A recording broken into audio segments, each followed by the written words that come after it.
సుమన్ టీవీలో మీ business promotions కోసం ఈ కింది నెంబర్ను సంప్రదించగలరు.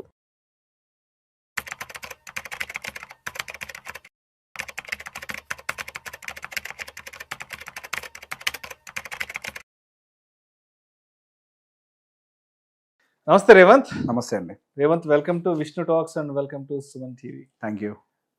ఇవాళ మీతో ఇక్కడ షూటింగ్ ప్రోగ్రామ్ ఉందని, మీతో ఇంటర్వ్యూ ఉందని నా ఫ్రెండ్కి ఒక 2 days ముందే మాటల్లో అన్నాను. నెక్స్ట్ 2 days లో రేవంత్ ప్రోగ్రామ్ ఉందని మాటల మధ్యలో అంటున్నప్పుడు చెప్పాడు, అరే రేవంత్ చాలా వీడియోస్ చూస్తుంటాను, చాలా ఈ కేస్ స్టడీస్ గురించి, వాటి గురించి, ఫైనాన్షియల్ ప్లానింగ్ గురించి ఏవో మాట్లాడుతూ ఉంటారు కదా, రెగ్యులర్గా చూస్తుంటాను రా అని చెప్పి నా ఫ్రెండ్ అన్నాడు.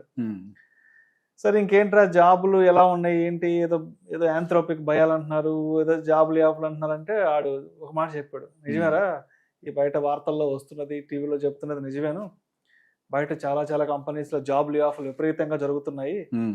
రీసెంట్గా వాళ్ళ ఫ్రెండ్స్కి సంబంధించిన కంపెనీస్లో కూడా జాబులు ఆఫ్లు అయినాయి అంట.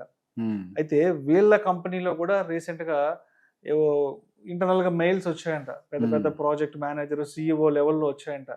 ఏమని, బయట ఈ ఏఐ వల్ల జాబ్ లేబర్స్ కూడా విపరీతంగా జరుగుతున్నాయి. సో మీరు ఎవరైతే ఉన్నారో మన కంపెనీలో పనిచేసే వాళ్ళు ప్రస్తుతానికి ఎటువంటి ఫైనాన్షియల్ కమిట్మెంట్స్ కానీ, ఎటువంటి హోమ్ లోన్స్ కానీ, ఎటువంటి వెహికల్ లోన్స్ ఇట్లాంటి ఏం తీసుకోవద్దు. సో ఏ టైంలో అయినా సరే జాబ్ లే ఆఫ్ అయ్యే సిచ్యువేషన్ ఉంది కాబట్టి సో వచ్చిన డబ్బును వచ్చినట్టు తీసుకెళ్ళి దాచిపెట్టుకోండి. ఎటువంటి ఫైనాన్షియల్ కమిట్మెంట్స్ కానీ, ఇన్వెస్ట్మెంట్స్ వాళ్ళకి ప్రస్తుతానికి వెళ్ళకండి అంటూ కూడా చెప్పారు. సో వాడేమో భయపడ్డాడు, అరే నెలకు ఒక 3 లక్షల దాకా సంపాదిస్తున్నాను, పెద్ద పెద్ద ఫైనాన్షియల్ కమిట్మెంట్స్ అన్ని పెట్టేసేసుకున్నాను, బట్ ఇప్పుడేమో బయట జాబ్ లే ఆఫ్లు అంటున్నారు, కొంచెం అయితే భయం వేస్తుందిరా, ఇప్పటి వరకు ఏం చేయలేదు, ఏదో ఒకటి చేద్దాం అనుకున్న సమయానికి ఇప్పుడు ఈ జాబ్ లే ఆఫ్లు అంటున్నారు, సిచ్యువేషన్ అర్థం కావట్లేదు. ఒకసారి ఆ అబ్బాయి మీ ఫ్రెండ్ ఏమవుతున్నాడు కదా, ఒకసారి అంటే ఇటువంటి సిచ్యువేషన్ ఫేస్ చేస్తున్న వాళ్ళ కోసం ఏదైనా ఒకసారి ఏదైనా ఒక ఎడ్యుకేటివ్గా ఏదైనా ఒక వీడియో చేసి చెప్పరా అని అడిగాడు. సో మరి ఇప్పుడు ఈ ఏఐ అంటే ఈ కొత్త టెక్నాలజీ ఏవైతే భయాలు ఉన్నాయో, మరి ఐటీ ఎంప్లాయీస్ అంతా కూడా చాలా మంది సఫర్ అవుతున్నారు కాబట్టి వాళ్ళ కోసం నాకు మంచి మాటలు చెప్పగలరు. సో నేను ఫైనాన్షియల్ పాయింట్ ఆఫ్ వ్యూలోనే ఎక్కువగా మాట్లాడతాను, but at the same time ఒక ధైర్యం కోసం ఒక మాట ఏంటి అని అంటే, AI can only replace those who are not up to date.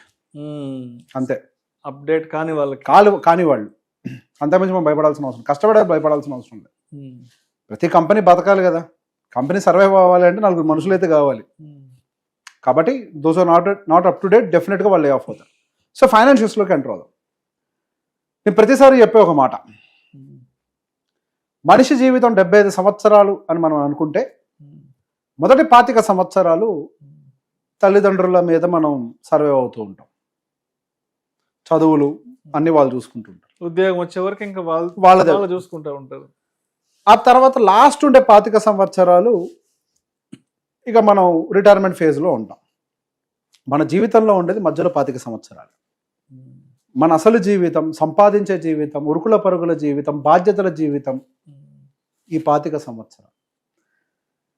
ఈ 25 సంవత్సరాల ఈ జీవితాన్ని ఒక మాయలాగా కనపడుతూ ఉంటుంది. నెలకి 2 లక్షలు 3 లక్షల రూపాయలు జీతం వస్తూ ఉంటే నా జీవితంలో జీతం శాశ్వతం అని అనుకుంటారు. కానీ సాడ్ రియాలిటీ ఏంటి అని అంటే, అసలు ఉద్యోగాలు పోవడం పక్కకు పెడితే మన జీవితంలో జీతం ఎప్పుడు శాశ్వతం కాదు. అసలు ఐటీ ఎంప్లాయీస్కి అయితే మరింత తక్కువ వర్క్ లైఫ్, 20 సంవత్సరాలు ఉంటాయి ఎక్కువ, వాళ్ళకి గట్టిగా 20 ఏళ్ళు, 15 ఏళ్ళు, 20 ఏళ్ళు అంతే వాళ్ళ వర్క్ లైఫ్. 20 ఏళ్ళు మళ్ళీ మధ్యలో ఈ జాబ్ లే ఆఫ్ అంటూ ఏదో జరుగుతూనే ఉంటాయి, ఏదో ఒక న్యూస్ ఎప్పుడు ఇబ్బంది పెడుతూనే ఉంటుంది. వర్క్ లైఫ్ తక్కువ అంటే మనం సంపాదించుకునేటువంటి ఆ వయసు చాలా తక్కువ. ఆ టైంలోనే మనం ఏం చేసినా కరెక్ట్గా ఆర్గనైజ్డ్గా చేసుకోవాలి. చాలా మంది విషయంలో నేను ఎప్పుడు హోమ్ లోన్ తీసుకోకండి, ఎర్లీ ఏజెస్లో కమిట్మెంట్లు పెట్టుకోకండి, నేను అంత గట్టిగా వాదించినప్పుడు మనోళ్ళ కింద కామెంట్లు చాలా మంది పెట్టారు, హౌస్ ఈజ్ అన్ ఎమోషన్.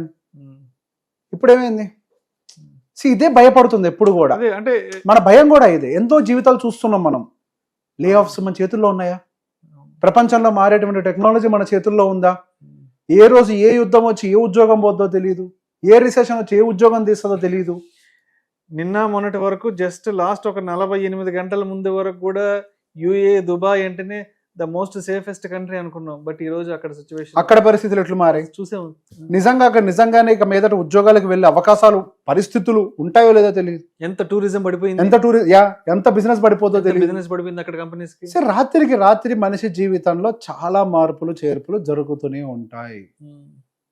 ఇల్లు ఇటువంటివన్నీ కూడా ఒకవేళ ఇప్పటి వరకు ఎవరు ప్లాన్ చేసుకోకుండా ఉండుంటే దీన్ని ఒక జీవితంలో లెసన్ గా తీసుకోండి. ఇప్పుడు ఉద్యోగం పోవాలి అని అంటే రిసెషనే రానవసరం లేదు, టెక్నాలజీ మారినా చాలు అన్న విషయం ఇప్పుడు ఏ ప్రూవ్ చేసింది. ఇంతకుముందు రిసెషన్ వస్తేనే జాబ్ పోద్ది అనుకునే వాళ్ళం. ఇప్పుడు అప్గ్రేడ్ అయినా కానీ టెక్నాలజీ మన ఉద్యోగాలు పోతాయి. ఇది ప్రాక్టికల్ కేసు సినారియో. అంటే మన ఉద్యోగాలు పోవడానికి ఎన్ని ప్రాబబిలిటీస్ పెరుగుతున్నాయి. సో మనిషికి ఉండే ఈ 25 సంవత్సరాల సంపాదించే వయసు చాలా ఇంపార్టెంట్. వాడికి వచ్చేటువంటి ఫస్ట్ శాలరీ దగ్గర నుంచి వాళ్ళకు ఉండేటువంటి ఆఖరి వర్కింగ్ డే వరకు వాళ్ళ యొక్క సేవింగ్స్ అనేది ఎర్లీ టైం నుంచి దాన్ని కరెక్ట్గా ప్లాన్ చేసి ఉండాలి. ఐ టెల్ యూ, సింపుల్గా చెప్పేస్తా calculation. At the same time job పోతే ఏం చేయాలో కూడా చెప్పేస్తా. జాబ్ పోతే ఆల్రెడీ ఈఎంఐ ఉన్న వాళ్ళకు కూడా I give you the solution. First salary దగ్గర నుంచి ఫస్ట్ మీ రిటైర్మెంట్ని దృష్టిలో పెట్టుకోండి. రిటైర్మెంట్ అని అంటే 45 సంవత్సరాలు 55 సంవత్సరాలకు జరిగేది కదా, అప్పుడు జరిగే దాని గురించి ఇప్పుడు ఎందుకు ఆలోచించాలని మీరు అనుకోవద్దు. ఇప్పుడు ముందు పెళ్లి చేసుకుని పిల్లల్ని కనాలి, వెకేషన్కి వెళ్ళాలి, హనీమూన్కి వెళ్ళాలి, అట్లా అనుకో. దాని గురించి మాకు ఎందుకు బాబు అంటారు కింద కామెంట్స్ లో. అట్లా అనుకోవద్దు. ఎందుకనంటే జాబ్ ఎప్పుడైనా పోవచ్చు. వాలంటరీ రిటైర్మెంట్ ఎప్పుడైనా తీసుకోవాల్సిన పరిస్థితులు రావచ్చు. అది ఆరోగ్యం బాగోపోవడం వల్ల అవ్వచ్చు, యాక్సిడెంట్ వల్ల అవ్వచ్చు, జాబులు పోవడం వల్ల అవ్వచ్చు. వాలంటరీ రిటైర్మెంట్ ఎప్పుడైనా తీసుకోవచ్చు మనం. Retirement is not just at 55. Retirement could be at 40 also. అది మన చేతుల్లో లేదు. ఫస్ట్ లెవెల్లో మీరు ఈ రోజు అంటే ఒక సంవత్సరం తర్వాత జాబ్ పోయినా కానీ ఇంకో సంవత్సరం బతకడానికి కావాల్సిన డబ్బుల్ని ఆ మైండ్ సెట్ తోటి, అక్కడ బతకడం అనేది పాయింట్ కాదు, ముందు అనే ఒక రోజు. ఈ రోజు ఇంకో చిన్న ఉదాహరణతో చెప్తా. ఈ రోజు ముద్ద తింటున్నారా? పని చేస్తున్నారు కాబట్టి 4,000 నోట్లోకి వెళ్తున్నాయి. మరి పని చేయని రోజు కూడా ఈ 4,000 నోట్లోకి వెళ్ళాలి కదా, అదే ముద్ద నోట్లోకి వెళ్ళాలి కదా. అంటే ఈ రోజు ఒక ముద్ద మీరు నోట్లో పెట్టుకునేటప్పుడు మరో ముద్ద తీసి పక్కకు పెట్టాలి. అదే ఇన్వెస్ట్మెంట్. నేను ఇప్పుడు పని చేస్తున్నా కాబట్టి లోపలికి వెళ్తుంది కాబట్టి రేపు పని చేయని రోజు కూడా లోపలికి వెళ్ళడం కోసం పక్కకు డబ్బులు పెట్టాలి. ఎటువంటి పరిస్థితుల్లో ఎర్లీ ఏజెస్లో కమిట్మెంట్స్ పెట్టుకోకూడదు. ఎర్లీ ఏజెస్లో లైఫ్లో అన్స్టెబిలిటీ అనేది చాలా ఎక్కువగా ఉంటుంది.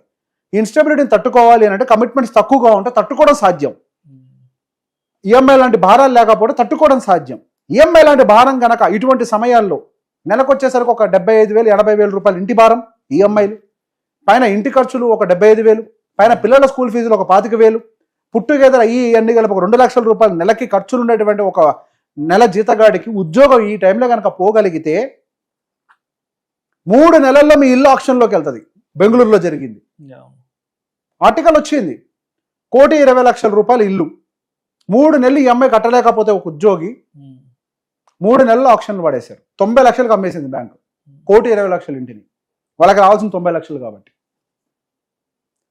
అందుకే ఎర్లీ ఏజెస్ ఇటువంటి కమిట్మెంట్స్ పెట్టుకోవద్దు. రూపాయి దాచుకోండి, ఇన్వెస్ట్మెంట్ పెట్టుకోండి. ఇన్వెస్ట్మెంట్ ల్యాండ్ కాదు, మళ్ళీ లిక్విడ్ అసెట్స్. లిక్విడ్ అసెట్ మనిషికి ఒక ధైర్యం.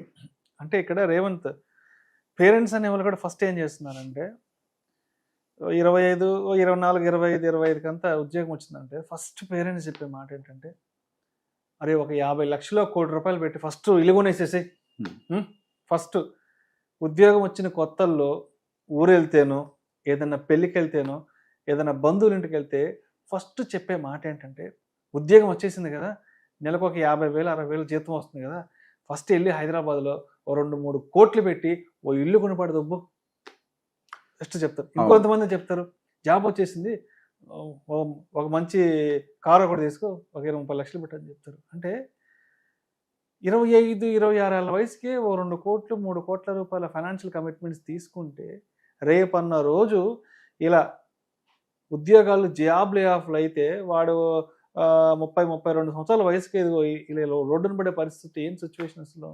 గతంతో పోలిస్తే ఇప్పుడు జాబ్ సెక్యూరిటీ అనేది పడిపోయిందండి. అంటే పేరెంట్స్ దృష్టిలో ఏంటంటే ఉద్యోగం వస్తే ఒక భద్రత అని అనుకుంటారు, జాబ్కి సెక్యూరిటీ లేదు. అది తప్పు మాట. There is no security for a job.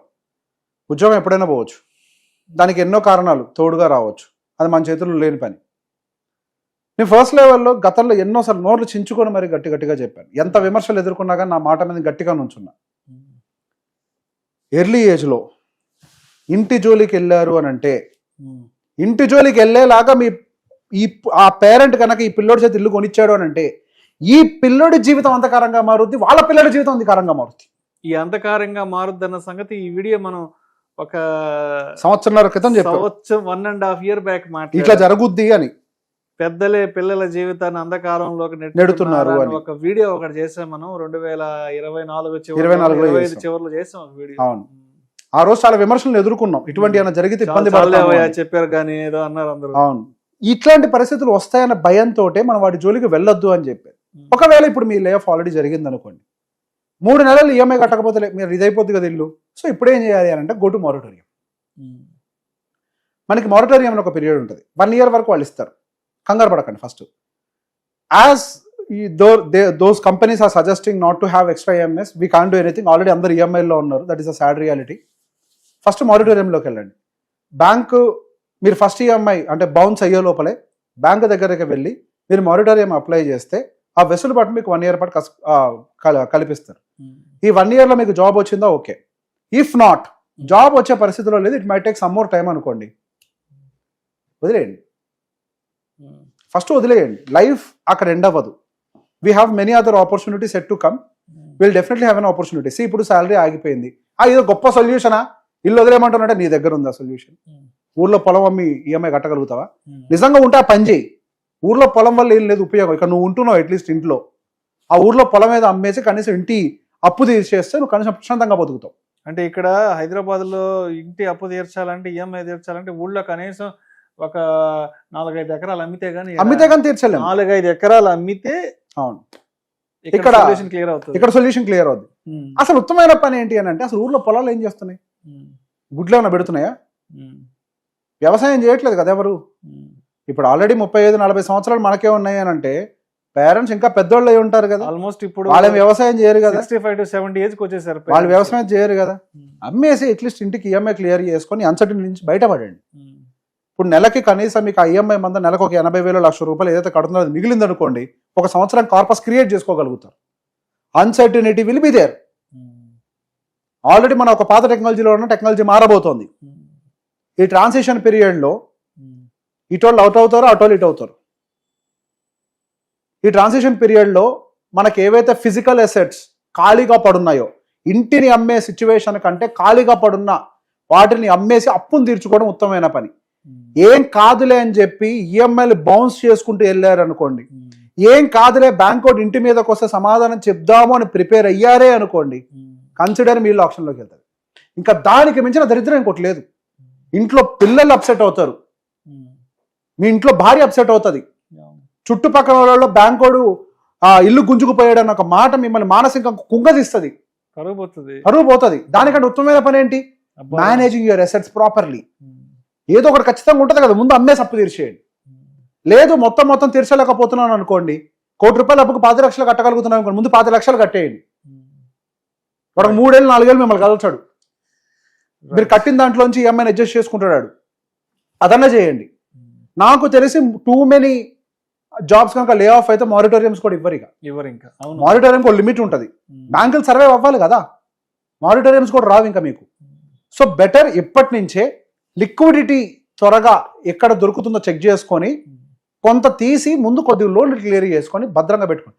లేదు అంటే కనీసం డబ్బులు తీసి ఎక్కడో చోట డెట్ ఫండ్లోనో ఎందులోనో పెట్టుకొని ఒకవేళ ఉద్యోగం పోయినటువంటి సందర్భం ఉంటే ఆ డబ్బులతో మేనేజ్ చేసే ప్రయత్నం చేయండి. సో ఇక్కడ ప్రాబ్లం వచ్చేదాకా వెయిట్ చేయకండి, వచ్చినప్పుడు చూద్దామని అంటే ప్రాబ్లం వచ్చాక ఇంకా మీకు సొల్యూషన్ దొరకదు. React early. Thank you so much Revanth. అంటే ఇప్పటికే చాలా ఫ్యాక్ట్స్ మాట్లాడుకున్నాం, చాలా మంచి విషయాలు మాత్రమే మాట్లాడుకున్నాం. అవును, కాబట్టి పబ్లిక్కి నచ్చవు, ఇష్టపడరు కాబట్టి. సో ఈ వీడియో ఇంతటితో స్టాప్ చేద్దాం. ఓకేనా? Thank you so much. Thank you.